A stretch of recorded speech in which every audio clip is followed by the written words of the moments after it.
আর যারা বাচ্চার কদম বুঝে যারা করবে, যারা বাচ্চাকে সেজদা করবে, মূর্তিকে সেজদা করবে, তাদেরকে ছেড়ে দেওয়া হবে।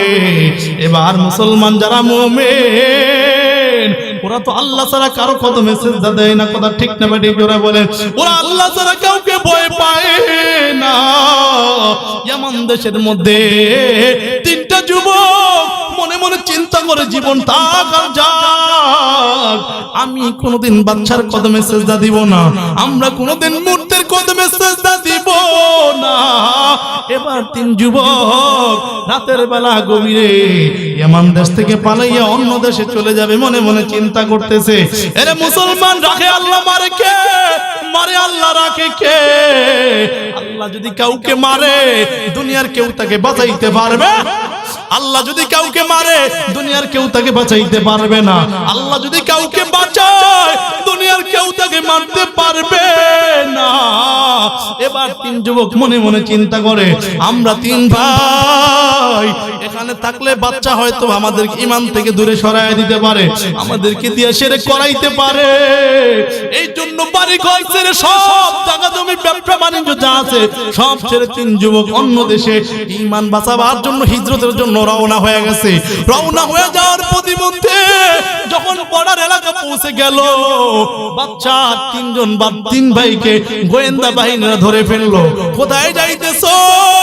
আমরা হইলাম মুসলমান, আমরা এই দেশের মধ্যে থাকবো না, কারণ বাচ্চা আমাদেরকে ঈমানদারের উপর থাকতে দেয় না, আমাদেরকে কালেমা পড়তে দেয় না, আমাদেরকে রবের ইবাদত করতে দেয় না। এখানে আমরা থাকবো না, এখানে আমরা থাকবো না। এবার বাচ্চার সৈনিকেরা তিন যুবককে ধরে নিয়ে আসলো। তিন যুবককে ধরে বাচ্চার দরবারে নিয়ে আসলো। বাচ্চা ডেকে বলে, যুবক, যদি তোমরা তিন ভাই আমাকে রব হিসাবে না মানো, মূর্তির পূজা যদি না করো, অগ্নির পূজা যদি না করো, তোমাদের তিন ভাইকে হত্যা করে ফেলা হবে, তোমাদেরকে আগুনের মধ্যে জ্বালায়া দেওয়া হবে, আগুনের কড়াইয়ের মধ্যে তোমাদেরকে ভাজি করে দেওয়া হবে। তিন যুবক ডেকে বলে, বাচ্চা কোনো চিন্তা নাই, আমরা বলছি ইন্নাল্লাযীনা ক্বালু রাব্বুনাল্লাহ, আমরা বলছি আমাদের রব আল্লাহ, আমরা দুনিয়ার কারো কদমে সেজদা দিব না, দুনিয়ার কাউকে রব হিসাবে মানতে রাজি না, দুনিয়ার কারো কদমে সেজদা দিব না, কোন মূর্তির কদমে আমরা সেজদা দিব না, তোমার মনে যা চায় তাই তুমি করো। বাচ্চা কয়, আমার শাস্তি কত ভয়াবহ জানোনি? কয়, তোমার শাস্তি আমরা দেখতে চাই না, মনে যা চাই তাই করো। আমরা যেই কথা বলেছি কথা এটাই এক, আমরা বলেছি আমাদের রবকে। জোরে বলেন কে? জোরে বলেন আল্লাহু আকবার, আর জোরে বলেন আল্লাহু আকবার। আমরা বলেছি আমাদের রব আল্লাহ, আমরা বলেছি আমাদের রব আল্লাহ, আমরা দুনিয়ার কোন পরাশক্তিকে ডরাই না, তোমার মনে যায় চাই তাই করবা, তোর ক্ষমতা কি আছে, আমাকে মেরে ফেলবি, এটাই তো, এর থেকে তো বেশি কিছু করতে পারবি না। মুসলমান মৃত্যুকে ভয় পায় না, মুসলমানের জন্য মৃত্যুটা হলো হাদিয়া, বরং মৃত্যুবরণ যদি শাহাদাতের সাথে হয়, মুসলমান বিনা হিসেবে জান্নাতে যায়। কথা ঠিক না বেঠিক জোরে বলেন? পয়গম্বর বললেন, যদি কেউ শাহাদাত বরণ করে তার ফজিলতকে ভালো করে শুনে নাও, ওর রক্ত জমিনের মধ্যে পড়ার আগে আল্লাহ জীবনের সব গুনাহ মাফ করে দিবে। জোরে বলেন সুবহানাল্লাহ। ওর জীবনের সব গুনাহ মাফ, কবরের মধ্যে যাওয়ার পরে ওর কোনো কবরের জগৎটা হোক নাই, ডাইরেক্ট আল্লাহ জান্নাতে পৌঁছায় দিবে। জোরে বলেন সুবহানাল্লাহ। যত বড় ওলি হন, কবরের মধ্যে আপনার 30,000 বছর থাকাই লাগবে, কিন্তু যারা আল্লাহর জন্য শাহাদাত বরণ করবে তাদের কোনো 30,000 বছর নাই, কোনো কবরের জগৎ টগৎ নাই, আল্লাহ ডাইরেক্ট জান্নাতের মধ্যে পৌঁছায় দিবে। জোরে কোন সুবহানাল্লাহ। এরপরে এই পর্যন্ত ক্ষান্ত না, দুনিয়ার মধ্যে যত বড় ওলি হন, কবরের মধ্যে আপনার প্রশ্ন জবাব আছে না নাই? কবরের মধ্যে প্রশ্ন জবাব আছে, জবাব দিতে পারলে ভালো, না দিতে পারলে খারাপ, দিতে পারলে জান্নাতি, না দিতে পারলে জান্নাতি। কিন্তু শাহাদাত যারা বরণ করবে তাদের কবরে কোনো মুসলমান, তাদের কবরে কোনো সওয়াল জবাব হবে না। আল্লাহর পয়গম্বর বলেন, তাদের কবরে আল্লাহ পাক রব্বুল আলামিন ফেরেশতার মাধ্যমে কোনো সওয়াল জবাব দিবেন না, বরং বিনা হিসাবে তাদেরকে জান্নাত দিয়ে দিবেন। জোরে বলেন সুবহানাল্লাহ। পয়গম্বরের কাছে এক সাহাবী বলেন, পয়গম্বর, শাহাদাত বরণ যারা করবে তাদের কবরে কোনো সওয়াল জবাব আসেনি? পয়গম্বর বলেন, না না, ওদের কবরে কোনো সওয়াল জবাব নাই। বলে কেন? কেন? কয়, সওয়াল জবাব তো দুনিয়ার মধ্যে হয়ে গেছে, ঈমানি পরীক্ষা তো দুনিয়াতেই হয়ে গেছে।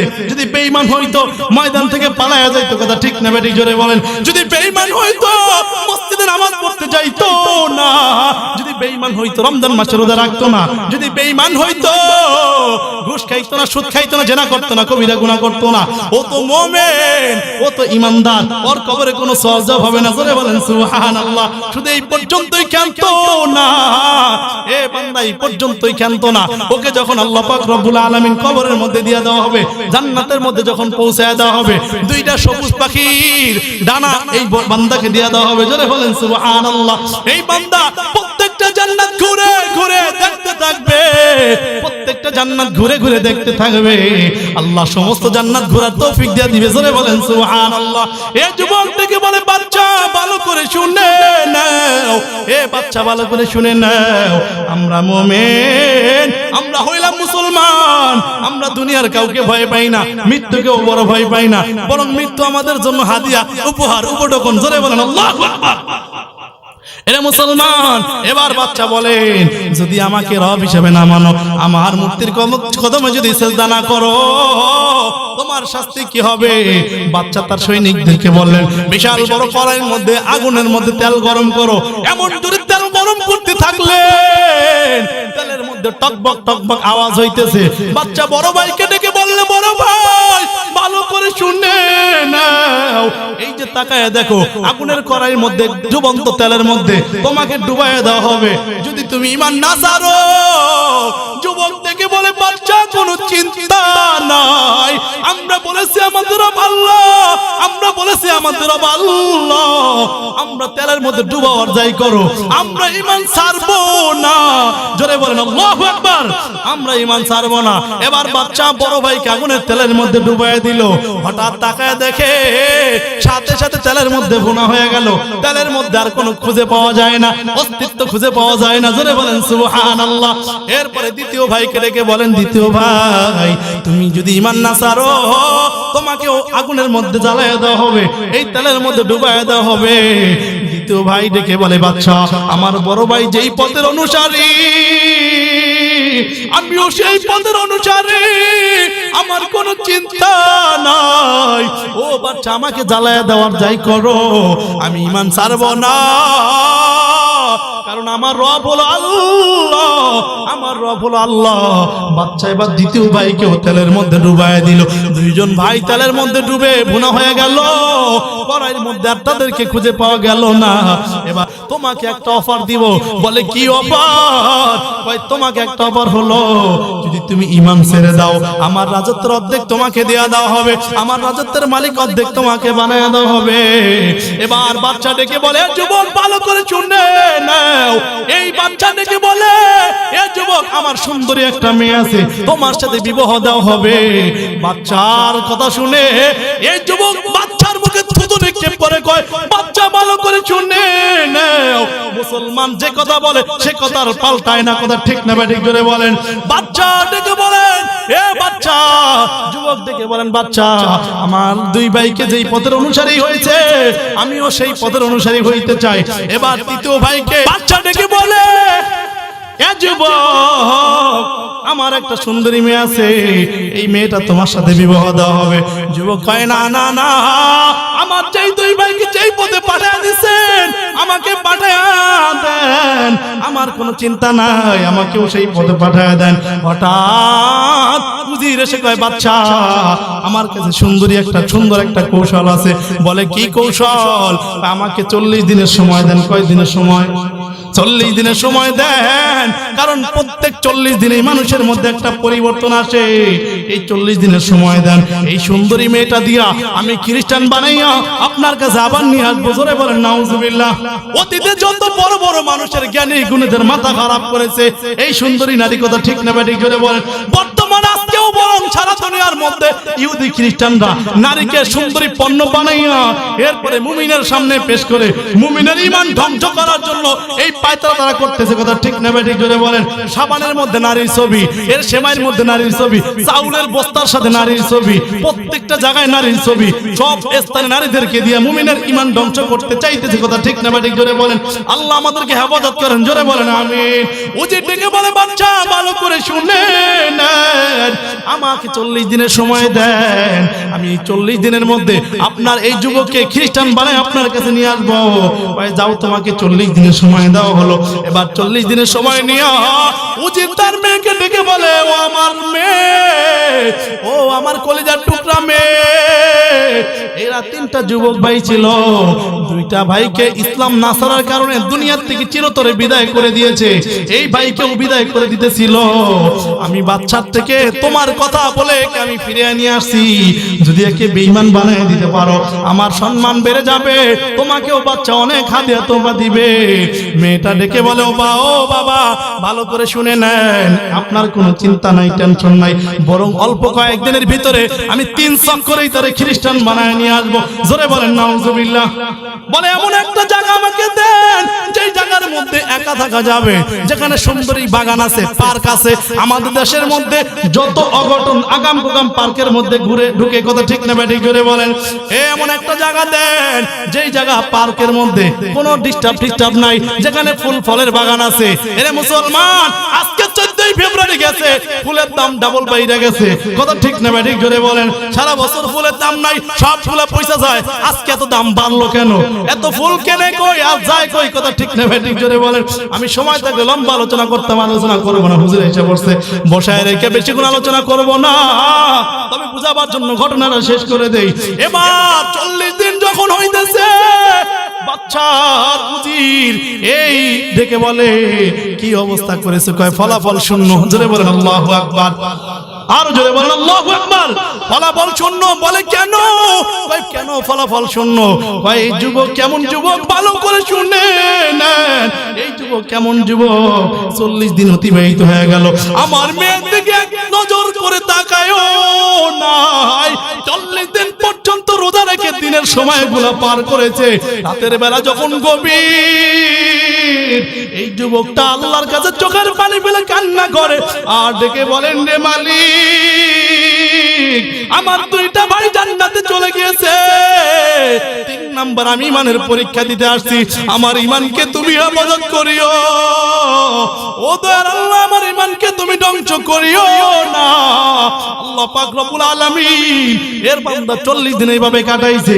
ও বাচ্চা, আমার মেয়ে আর 1 সপ্তাহ সময় আপনার কাছে চেয়েছে, 1 সপ্তাহের মধ্যে তাকে পরিপূর্ণ খ্রিস্টান বানায় নিয়ে আসবে। বাচ্চা কয়, যাও, 1 সপ্তাহের মধ্যে যদি খ্রিস্টান বানাইতে না পারে, আমার সময় নষ্ট করার কারণে তোর গর্দান যাবে, তোর মেয়েরও গর্দান যাবে। এবার উজির কান্না করে কয়, ও মা, যদি 1 সপ্তাহের মধ্যে খ্রিস্টান বানাইতে না পারো, গর্দান আমারটাও যাবে, তোমারটাও যাবে। মেয়ে মনে মনে চিন্তা করে, হায় হায়, 40 দিনে পারি না, 1 সপ্তাহে কি পারবো? যাক চেষ্টা করে দেখি পারা যায় কিনা। এই 1 সপ্তাহ সময়ও রাতের বেলা তাহাজ্জুদে কাটায়, আল্লাহকে ডাকে আর বলে, মালিক, আমার ঈমান হেফাজত করো। আর দিনের বেলা রোজা রেখে সময় কাটায়।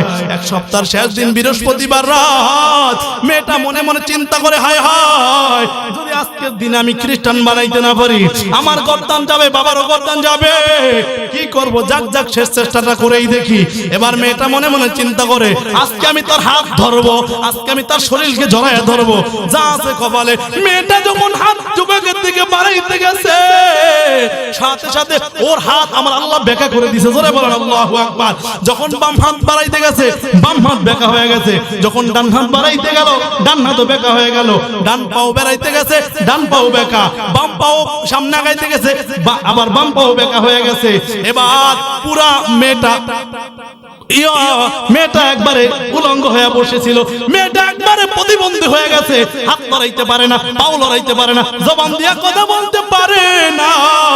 আর কাকুতি মিনতি করে ছেলেটার কাছে মাপ চায়, বলে, ভাই, জীবনের জন্য আমাকে মাফ করে দিও, আর তোমার যে কালেমা আমাকে পড়ায়া দাও। এবার সে কালেমা পড়ায়া দেওয়া হলো, মুসলমান বানায় দিছে। জোরে বলেন সুবহানাল্লাহ। এবার মেয়েটা কয়, ভাই, আমার হাত 2টা আগের মতো করে দাও, আমার পাও 2টা আগের মতো করে দাও, আমি আগের মতো কথা বলতে চাই, হাঁটতে চাই, কথা বলতে চাই, হাত দিয়ে ধরতে চাই। যুবক আল্লাহর কাছে দোয়া করে দিল, আগের মতো হয়ে গেল। জোরে বলেন আল্লাহু আকবার। এবার যুবক ডেকে বলে, বোন আমি হইলাম মুসলমান, এখন তুমিও হইলা মুসলমান। মুসলমান মুসলমানের ইজ্জত আবরু হেফাজত করা ফরজ, কথা ঠিক না ঠিক? জোরে বলেন। আর আমাদের দেশের যুবক সন্তানরা এমন ভাবে হেফাজত করে দর্শন, কথা ঠিক না ঠিক? জোরে বলেন। এবার বোনকে ডেকে বলো, বোন এখানে যদি থাকি আমার গর্দান যাবে, তোরটাও যাবে, তোর বাপেরটাও যাবে, তাহলে কি করে বলে ভাই আমরা এখান থেকে অন্য কোন জায়গায় হিজরত করি। এবার যুবতী মহিলা আর যুবক সন্তান অন্যদিকে হিজরত করতেছে, মনের মধ্যে ভয়, বাচ্চা যদি ধরে ফেলে। এবার দৌড়াইতেছে, হাঁটতেছে হাঁটতেছে, হঠাৎ পেছন থেকে তাকাইয়া দেখে লম্বা সাদা কাপড় পরিহিত পরা দুইজন ব্যক্তি তাদের দিকে আসতেছে। ওরা দেখে আরো ভয়ে তুর শুরু করলো সামনের দিকে, আর পিছন থেকে ডাকে আর কয়, রে ভাই আমরা বাচ্চার কোনো লোক না, আমরা হইলাম তোর আগে দুই ভাই, আমরা আগে দুই ভাই। তোদেরকে ফিতনা থেকে বাঁচায় যাওয়ার জন্য আল্লাহ আমাদেরকে জান্নাত থেকে পাঠিয়ে দিয়েছে, তোদেরকে বিবাহ পড়ায় দেওয়ার জন্য। জোরে বলেন সুবহানাল্লাহ। এর মুমিন বুঝাবার জন্য বলে হেদায়েতের মালিক আল্লাহ। যারা ঈমান নিয়ে কবরে যেতে পারবে আল্লাহ তাআলা এই দুনিয়া থেকে 10 দুনিয়ার সমান জান্নাত থেকে দিয়ে দিবেন। জোরে বলেন সুবহানাল্লাহ।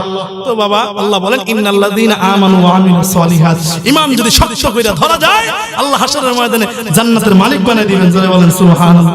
লম্বা আলোচনা করতাম, আর সামনে আগাবো না, হুজুর অনেক কম পয়সা হয়েছে, এই জন্য আমি আন্তরিকভাবে দুঃখিত।